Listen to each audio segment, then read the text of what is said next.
นะมัตถุรัตนตยัสสะขอความนอบน้อมของข้าพเจ้าจงมีแด่พระรัตนตรัยอภิวันทนาน้อมพระจอมไตรอันล้ำค่าพระพุทธาผู้โลกตั้งเป็นองค์แก้วหน่วยปฐมอภิวาทกราบก้มพระธรรมทรงผ่องใสเลิศวิไลงามงดดังสุรีแยงพื้นผู้เป็นพื้นหน้าบุญล้นพระสังฆองค์เอกวันธนานกใบขมาก้มกราบกัน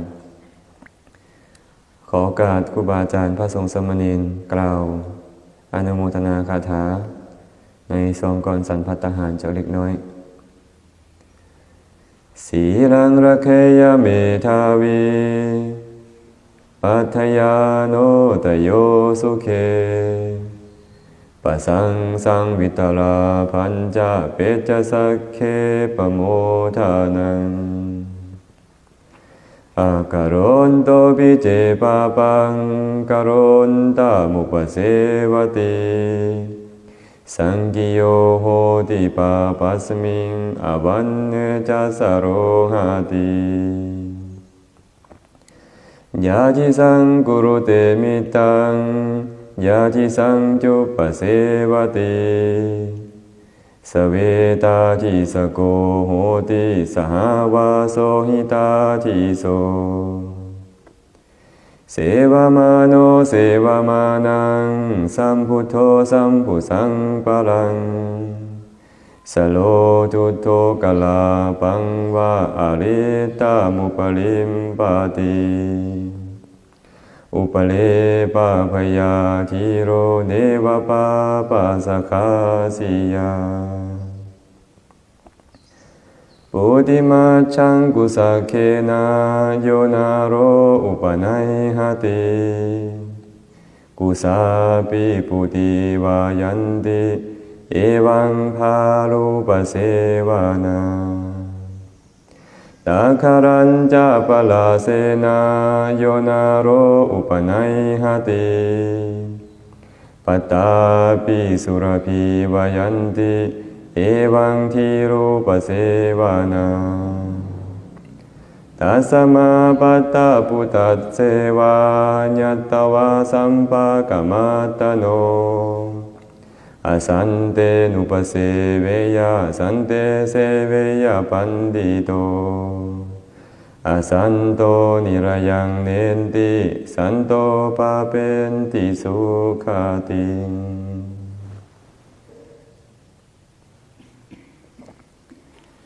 ขอความสุขความเจริญจงบังเกิดมีแก่ญาติโยมเมื่อสักครู่สักคน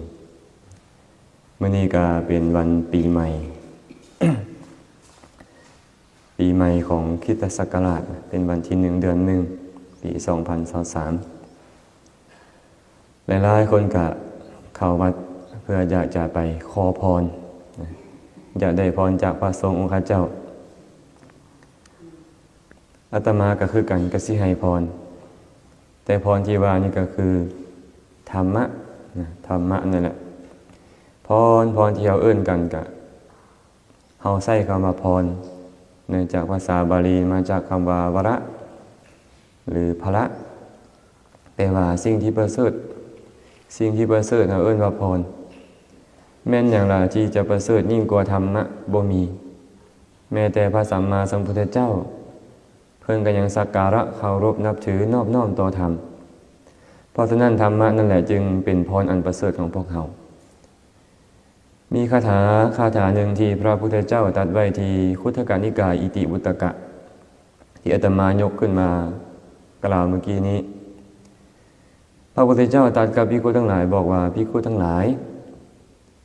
ถ้าหากว่าบุคคลปรารถนาความสุข3ประการคือความเป็นผู้มีโภคสมบัติหลายต้องการได้รับการสรรเสริญจากคนอื่นและต้องการละโลกนี้ไปแล้วจะได้เข้าถึงสุคติโลกสวรรค์ก็ควรรักษาศีลเถิดพระพุทธเจ้าบอกว่าถ้าหากอยากได้ความสุข3ประการนี้อยากเป็นผู้มั่งคั่งร่ำรวยอยากได้รับการสรรเสริญจากคนอื่นอยากมีชื่อเสียงเกียรติยศนะและตายไปแล้วอยากไปสู่สุคติโลกสวรรค์ควรรักษาศีลเด้อให้รักษาศีลมื้อนี้พวกเราก็เห็นแล้วมันบ่ บางคนสมาทานศีลห้าบางคนสมาทานศีลแปดชื่อว่าได้รักษาศีลพระพุทธเจ้าหลังจากตัดพุทธพจน์นี้แล้วได้กล่าวคาถาที่อาตมาได้เว้าเมื่อกี้นี้ว่า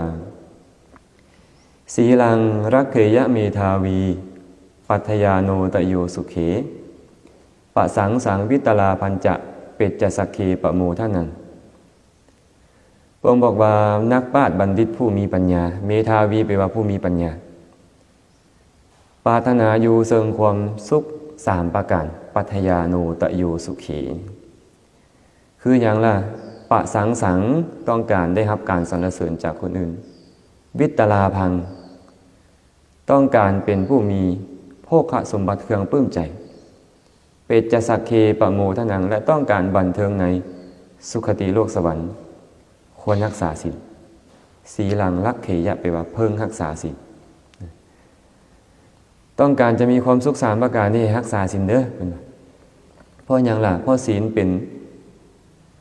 เหตุให้เขาถึงสุคติโลกสวรรค์เนาะ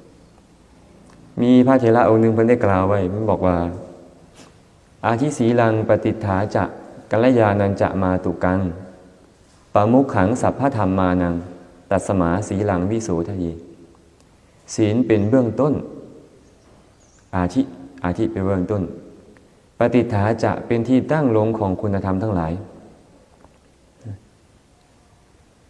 เราเป็นที่ตั้งลงของคุณธรรมอันงดงามทั้งหลายเราอื่นบ่ว่าจะเป็นสมาธิบ่ว่าจะเป็นปัญญาก็ต้องตั้งอาศัยในศีลกัลยาณัญจะมาตุกังเป็นปากทางหรือเป็นแม่มาตุแปลว่าแม่มาตุกังแปลว่าแม่หรือปากทางกัลยาณัญจะมาตุกังเป็นปากทางของคุณงามความดีทั้งหลายทั้งปวงปะมุขขังสัพพธรรมานังเป็นประมุขเป็นหัวหน้าเป็นผู้นำของสัพพธรรมทั้งหลายสมาธิปัญญามรรคผลนิพพานจะมีก็มีแก่บุคคลผู้มีศีลเพิ่นเลยบอกว่าตัสมาสีลังวิโสทะเยเพราะฉะนั้นแหละบุคคลควรชำระศีลให้บริสุทธิ์ควรที่จะเฮ็ดศีลของตัวเองให้บริสุทธิ์เพราะฉะนั้นพวกเราก็ต้องมาชำระศีลของตัวเองให้บริสุทธิ์โดยวิธีการใดๆก็ตามการรักษาศีลให้บริสุทธิ์เนี่ยมันต้องได้ใช้บริบทหลายบริบทเลยบางทีนี่ต้องได้สละทรัพย์สมบัติจะคอยรักษาศีลได้บางเทื่อบางคนนี่บางครั้งต้องเสียอวัยวะเพื่อจะรักษาศีลยอมเสียอวัยวะบ่ให้ผิดศีลบางคนนี่ล่ะยอมสละแม้กระทั่งชีวิตเพื่อรักษาศีลก็มีบริบทหลายในการรักษาศีลพวกเขาก็คือกันเนาะอาจจะต้องเสียเวลาเสียทรัพย์สมบัติบางประการเพื่อให้ได้รักษาศีลเพื่อบ่ให้ศีลของเฮาด่างพร้อยเพื่อจะเป็นบันไดให้เฮาได้ไต่เต้าขึ้นไปสู่คุณธรรมเบื้องสูงขึ้นไปพระผู้มีพระเจ้าตรัสอีกว่าอากโรนโตปิเจปาปังกโรนตะมุปเสวติสังกิโยโหติปาปัสสมิงอวันโนจัสสะรูหติแปลว่าบุคคลถึงแม้จะบ่ได้เห็นความชั่วแต่เข้าไปเสพคบกับคนที่ชั่วความชั่วนั้นยอมเกี่ยวข้องกับเขาอวันโนจัสสะรูหติซื้อเสียงอันบ่ดีของเขานี่นะยอมงอกงามเฮาบ่ได้เฮ็ดความชั่วดอกแต่ไปอยู่กับคนชั่วเฮาบ่แม่นที่รักมักซกอีหยังเฮาบ่แม่นผู้ให้อ้ายขโมยดอกแต่ว่าเฮาดันไปคบค้าสมาคมไปคลุกคลีอยู่กับคนที่เขาเป็นแบบนั้นชื่อเสียงอันบ่ดีของเฮาก็ยังฟุ้งกระจรไปเขาก็จะบอกว่าโอ้บุคคลนี้เนาะมีหมู่มีพวกที่ซัวซ่าต่ำสามเนาะชื่อเสียงอันบ่ดีก็ฟุ้งกระจรไปถึงเฮาบ่ได้เฮ็ดบางครั้งบางคราวเขาก็ว่าเฮาเฮ็ดนำแม่นบ่สิ่งที่บ่ดีทั้งหลายเห็นนะพระองค์บอกว่ายาที่สังกุรุเตมิตตังยาที่สังจุปเสวติสเวตาทิสโกโหติสหวาโสหิตาทิโสบุคคลคลุกคลีเสพคบอยู่กับบุคคลใด เขาก็ยอมเป็นบุคคลเช่นนั่นแหละย้อนหยังย้อนการอยู่ร่วมกันนั้นเพราะการอยู่ร่วมกันนั้นเป็นเหตุให้เขาเป็นแบบนั้นเสวมาโนเสวมานังสัมพุทโธสัมพุสังปะลังบุคคลนี่นะผู้เป็นคนชั่วนี่เวลาไปอยู่คบกับบุคคลใดก็ตามยอมเฮ็ดบุคคลนั้นให้เป็นไปตามตนเพราะเหตุใดล่ะเพราะตนเองเป็นคนชั่วเมื่อตัวเองเป็นคนชั่วนี่ก็บ่มีทางดอกจะซักซ้อนให้คนอื่นเฮ็ดความดีแม่นบ่ก็ซักซ้อนเวลาเว้าก็เว้าแต่ความบ่ดีให้เขาได้ยินได้ฟังเวลาเฮ็ดก็เฮ็ดแต่ความบ่ดีให้เขาได้เห็นคนใดที่เข้าไปคบไปเสพกับคนชั่วนั่นก็จะกลายเป็นคนชั่วไปนำสโรทุตโธกลาปังวะเพิ่นบอกว่าเปรียบเสมือนกับหยังล่ะสโรทุตโธกลาปังวะอริตะมุปปริมปติเปรียบเสมือนกับกระบอกหรือว่าแล่งใส่ลูกธนูนี่นะยอมเปื้อนยาพิษที่ซึมออกมาจากลูกธนูนั้นพวกเขาอาจจะเคยเห็น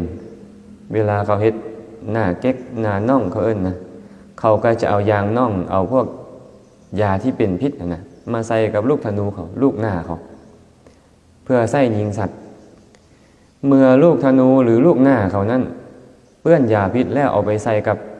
กระบอกใส่ลูกธนูหรือลูกหน้านั้นกระบอกนั่นก็ยอมเปื้อนไปนำยอมเปื้อนยาพิษนั่นไปนำฉันใดก็ฉันนั่นเพิ่นว่าคนผู้เป็นคนชั่วคนพาลนี่นะเวลาไปคบบุคคลใดเฮ็ดบุคคลใดให้เป็นมิตรเขาก็จะดึงบุคคลนั้นให้ไปเป็นสภาพเหมือนกันกับเขาเฮ็ดให้คนอื่นนี่แปดเปื้อนไปนำพระสัมมาสัมพุทธเจ้าได้ตรัสไว้ว่านี้อุปเลปะพยาธิโรเนวะปาปะสาขาสิยาเพราะเหตุนั้นแหละบุคคลผู้เป็นนักปราชญ์บัณฑิตนี่นะก็ควรที่จะบ่เอาคนชั่วเป็นมิตรเด้อย้อนย่านกันแปดเปื้อนจากสิ่งชั่วให้ทั้งหลายหากเขาบ่อยากที่จะเป็นคนชั่วซ่าลามกเขาก็ควรหลีกออกจากคนพาล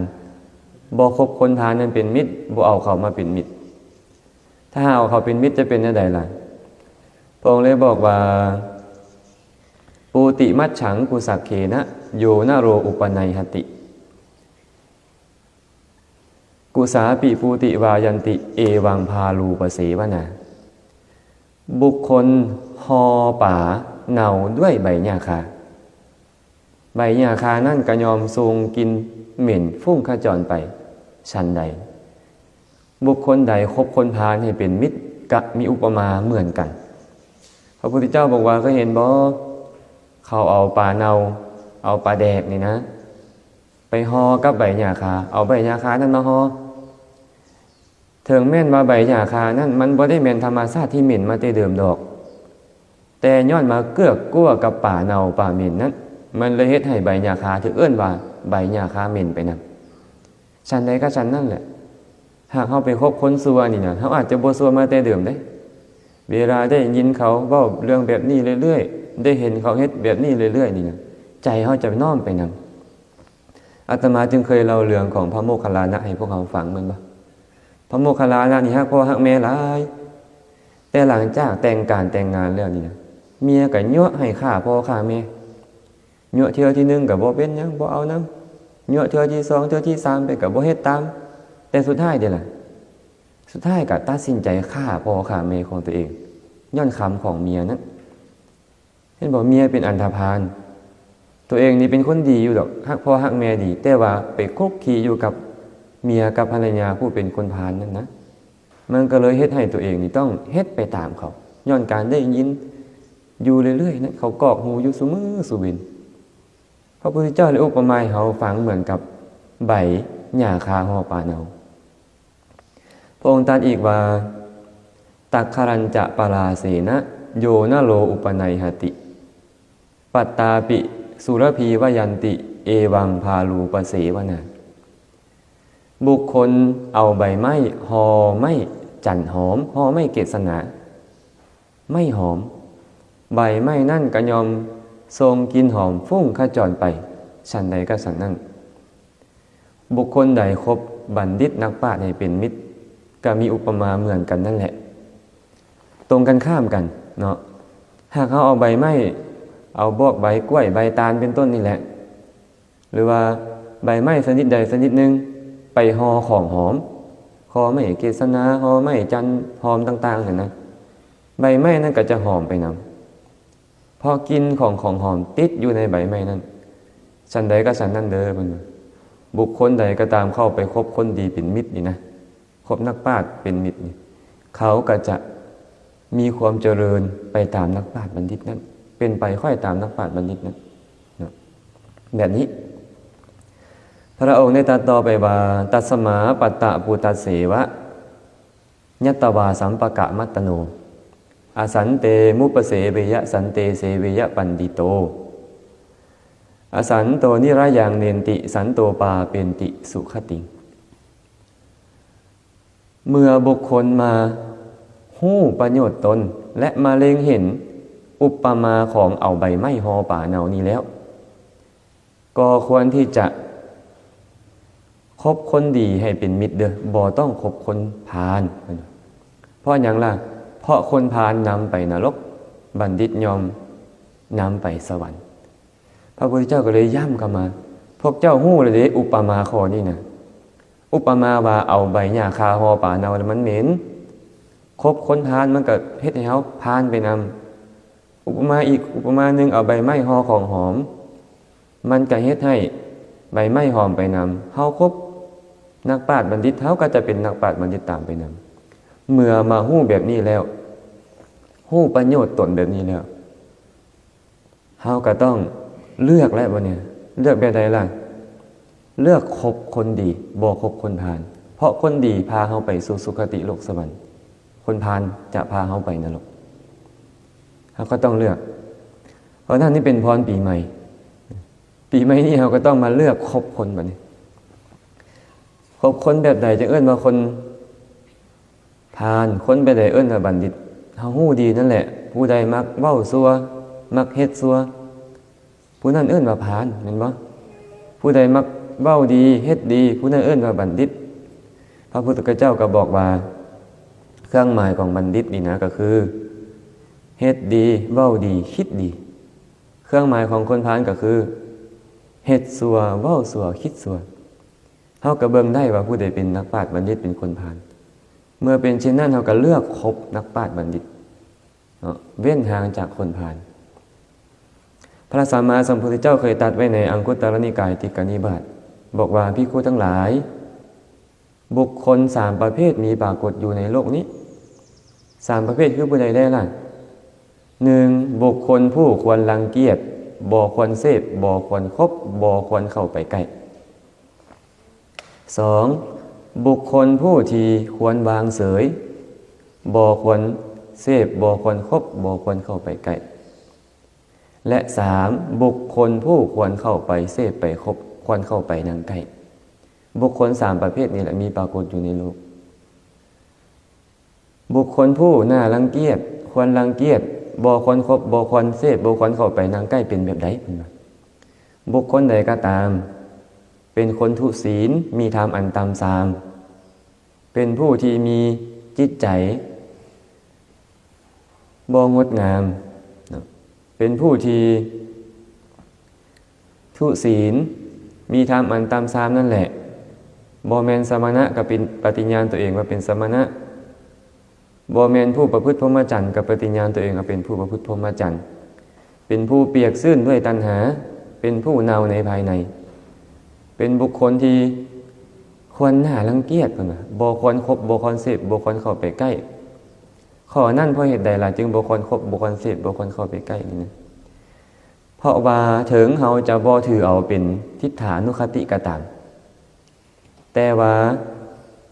ชื่อเสียงอันบ่ดีของเฮายอมฟุ้งขจรไปว่าโอ้บุคคลนี้คบคนชั่วเป็นมิตรคบคนชั่วเป็นสหายคบคนชั่วเป็นเพื่อนเพราะฉะนั้นแหละบุคคลนี้จึงบ่ควรจึงคนน่ารังเกียจบ่ควรเสพบ่ควรคบบ่ควรเข้าไปนั่งใกล้พระพุทธเจ้าบอกเลยคนบ่ดีแบบนี้นี่นะศีลก็บ่มีธรรมก็บ่มี เป็นผู้มีการงานอันปกปิดเป็นมีการงานอันน่ารังเกียจเป็นคนบ่เปิดเผยบ่ประพฤติพรหมจรรย์ก็ว่าตัวเองประพฤติพรหมจรรย์บ่แม่นสมณะก็ว่าตัวเองเป็นสมณะเป็นผู้เน่าในภายในคือบ่มีแกนบ่มีสารบ่มีสาระเป็นผู้เปียกชื้นด้วยกิเลสทั้งหลายความโลภก็เต็มอยู่นี่ความโกรธก็เต็มอยู่นี่ความลุ่มหลงก็เต็มอยู่นี่อิจฉาริษยามุก็เต็มอยู่นี่คนแบบนี้ควรรังเกียจเลยคนแบบนี้นะบ่ควรคบบ่ควรเสพบ่ควรเข้าไปใกล้อุปมาเหมือนอย่างพระพุทธเจ้าเราบอกว่าเปรียบเสมือนกับงูที่จมอยู่หลุมคูดจมอยู่หลุมอุจจาระถึงแม้นว่างูนั่นจะบ่กัดแต่ก็เฮ็ดให้บุคคลเปื้อนด้วยอุจจาระนั้นทรงกินเหม็นไปแม่นบ่สมมติเป็นงูเห่าซะงูเห่าตัวนี้มันบ่กัดแต่ว่ามันอยู่กับกล่องอุจจาระอยู่กับหลุมอุจจาระนี่ถ้าเอามือไปจับใส่งูนั่นมันบ่กัดก็ตามแต่ว่ามันก็ทรงกินเหม็นให้เฮาเฮ็ดให้เฮาเปื้อนไปนำเป็นแบบนี้พระพุทธเจ้าเลยตรัสแบบนี้ถึงเฮาจะบ่เอาเขาเป็นตัวอย่างก็ยะเอาแล้วบางคนอาจจะมีสติมีสตางค์อาจจะยับยั้งชั่งใจได้เขาเฮ็ดซั่วก็ยาเขาบ่เป็นหยังแต่ก็ฮักกันแพงกันไว้อาจจะบ่ถือเอาเป็นทิฏฐานุคติดอกแต่ว่าชื่อเสียงอันบ่ดีก็พุ่งกระจรไปว่าเฮานี่โอ้ยเบิ่งแม่ข้าวอันนั้นนางอันนี้น่ะฮู้อยู่ว่าเขาบ่ดีปานนั้นก็ยังไปคบค้าสมาคมกับเขาก็นิติสินนินทาเฮาเป็นบ่พระองค์ได้ตรัสอีกว่าบุคคลผู้ที่ควรวางเสยบ่ควรเสพบ่ควรคบบ่ควรเข้าไปนั่งใกล้เป็นแนวใดบุคคลบางคนในโลกนี้เป็นคนมักโกรธถือคนอื่นว่ากล่าวตักเตือนแม่เพียงเล็กน้อยก็โกรธเคืองพยาบาทมาดให้กระด้างกระเดืองเฮ็ดความแค้นเคืองเฮ็ดความโกรธความโทมนัสให้ปรากฏเปรียบเสมือนกับอย่างล่ะเปรียบเสมือนกับแผลเก่าเปรียบเสมือนกับแผลบาดแผลที่มีในตัวของเฮาที่มันถูกไม้ทิ่มแทงกระทบได้ถูกแผ่นกระเบื้องถูกเศษกระเบื้องทั้งหลายทิ่มแทงเอาได้มันก็ยอมลุกลามยิ่งกว่าเก่าชันใดคนนี่ก็คือกันเป็นคนมักโกรธถูกหมู่เว้าในหนึ่งก็โกรธเคืองพยาบาทมาดให้กระด้างกระเดืองเฮ็ดอาการโกรธเคืองโทมนัสนั่นให้ปรากฏคือกันเพิ่นอีกอุปมาหนึ่งเหมือนกับทานไม้หมักพับเวลาถูกไม้ก็ตามถูกกระเบื้องก็ตามกระทบเข้านี่มันก็แตกเสียงดังตอบแตบอยู่เพิ่นชันใดก็ชันนั้นคนมักโกรธนี่คือกันเลยเพิ่นถูกหมู่เว้าหมู่กล่าวหมู่ตักหมู่เตือนเล็กน้อยก็โกรธเคืองพยาบาทมาดให้แสดงอาการกระด้างกระเดืองเฮ็ดความโกรธความบ่พอใจความโทมนัสนั่นให้ปรากฏขึ้นเป็นตาครบบ่เป็นตาครบเลยมันบ่เป็นตาครบจักดีเลยนะบุคคลแบบนี้จึงบ่แม่นบุคคลที่ควรคบควรเสพควรเข้าไปใกล้โดยประการทั้งปวงอย่าคบเด้อเพิ่นคนแบบนี้นะคบไปก็บ่มีประโยชน์และก็ควรวางเฉยขอนั่นเพราะเหตุใดล่ะจึงบ่ควรคบน่ะเพราะว่าหากไปคบบุคคลเช่นนี้นะเขาจะทำให้เฮาแดเขาจะดุด่าเฮาแดเขาจะเฮ็ดโดยประการที่จะเป็นความชิบหายเกิดขึ้นแก่เฮาแดจึงบ่ควรคบบ่ควรเข้าไปใกล้ควรวางเฉยบ่รังเกียจเขาก็ยะแต่ว่าควรวางเฉยคนบางคนก็มีศีลอยู่ได้เนาะมีศีลดีถือศีล5ถือศีล8เข้าวัดเข้าวาดีได้บางคนแต่ว่าโอ้ยเว้าอีหยังได้บ่ได้จักดีเว้านิดนึงก็โกรธเคืองพยาบาทมาดให้ผู้โกรธแสดงอาการกระด้างกระเดืองกระฟัดกระเฟียดอยู่บุคคลนี้จึงบุคคลคบคือกันถึงเขามีศีลกับบุคคลคบคนแบบนี้คันโกรธขึ้นมาสามารถเฮ็ดได้หมดแม่นบ่ฟังไม่ออกว่าพระพุทธเจ้าจึงเตือนไว้แบบนี้ส่วนบุคคลผู้ควรเสพควรคบควรเข้าไปนั่งใกล้ได้เป็นแนวใดบุคคลบางคนในโลกนี้เนี่ยเป็นคนมีศีลเป็นคนมีกัลยาณธรรมบุคคลนี่แหละควรเสพควรคบควรเข้าไปนั่งใกล้พระพุทธเจ้าเลยบอกเรา เป็นอย่างไรจึงต้องเข้าไปคบไปเสพไปนางไก่เพราะว่าจะเฮ็ดให้เฮาเจริญเฮ็ดให้เฮาเจริญขึ้นเขามีศีลเขาก็ซักซ้อนให้เฮารักษาศีลไปท้อไปรักษาศีลนำกันเขายินดีในการฟังธรรมเขาก็ซักซ้อนเฮาไปฟังธรรมไปท้อไปฟังธรรมนำกันเขายินดีในการเห็นภิกขุผู้มีศีลเขาก็จักซักซ้อนเฮาไปแบบนั้นเขายินดีในการให้ทานก็จักซักซ้อนเฮาไปให้ทานแบบนี้เฮาก็จะเจริญขึ้นถ้าหากคบคนแบบนี้ให้เป็นมิตรเพราะฉะนั้นพระสัมมาสัมพุทธเจ้าได้ตักเตือนเฮาแบบนี้เด้อให้เว้นซะเว้นจากคนทุศีลเว้นจากคนที่มีธรรมอันลามกอันต่ำทรามนั้นแม้แต่คนมักโกรธเคืองพยาบาทบ้านให้หมู่กับบ่ต้องเข้าไปคบไปเสพให้ไปคบไปเสพคนมีศีลมีกัลยาณธรรมจิตใจดีงามฮะให้ไปคบไปเสพบุคคลแบบนั้นปีใหม่นี่เฮาก็เอาธรรมะที่พระองค์ตรัสแสดงไว้นี่แหละไปเตือนตนเอาเตือนตนเองว่าเฮาควรคบบุคคลเส้นใดเฮาจึงจะเจริญควรเว้นบุคคลเส้นใดในมงคลสูตรนะพระสัมมาสัมพุทธเจ้านี่ตัดไว้เลยเรื่องความเป็นมงคลนี่ข้อแรกเลยอาเสวนาจะพารานังก่อนเลยบ่ต้องคบคนผ่านเด้อ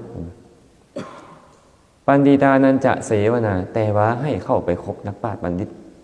ปูชาจะปูชนียานังบูชาบุคคลผู้เป็นนักปราชญ์บัณฑิตผู้ควรบูชานั่นแหละเอตังมังคารมุตตมัง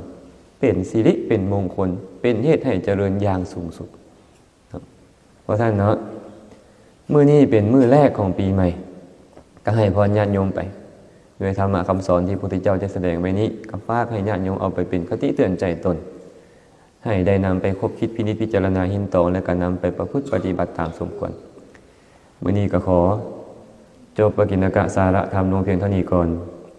บุญกุศลใดที่เกิดขึ้นในจิตในใจของทุกคนทุกท่านอาตมาภาพก็ขออนุโมทนาในกุศลทั้งหลายเหล่านั้นนำบุญกุศลใดที่เกิดขึ้นในจิตในใจของอาตมาภาพก็ขอให้ทุกคนทุกท่านจงมีส่วนในบุญนี้